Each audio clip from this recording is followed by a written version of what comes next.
Salam dostlar, Beyond the Screen-ə xoş gəldiniz. Azərbaycanda çoxumuz səhər oyananda dərhal pul haqqında narahat düşüncələrlə qarşılaşırıq. İş tapmaq çətinliyi, neftdən asılı iqtisadiyyat və ya sadəcə ayın sonunu necə çıxarmaq. Bu gün səhər beynini idarə edərək pul qazanma zehniyyətini necə dəyişə biləcəyini 3 sadə addımla paylaşacağam.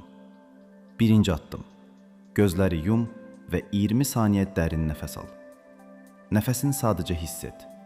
Bu, beynindəki stres buludunu dağıdır. İkinci addım: özünə soruş. Bu gün pul qazanmaq üçün bir kiçik addım nə ola bilər? Cavabı dərhal axtarma. Sadəcə soruş və dinlə. Üçüncü addım: bir mikro qərar ver. Məsələn, bir bacarığını onlayn paylaşmaq və ya gün ərzində bir yeni şey öyrənmək. Azərbaycan reallığında böyük dəyişikliklər yavaş gəlir. Amma beynini idarə etsən, kiçik addımlar böyük fürsətlər yaradır. İndi sən sınayın. Şərhlərdə hansı addımı bu səhər edəcəksən yaz. Bəyənməyi və abunə olmağı unutmayın. Növbəti dərin videoda görüşənədək.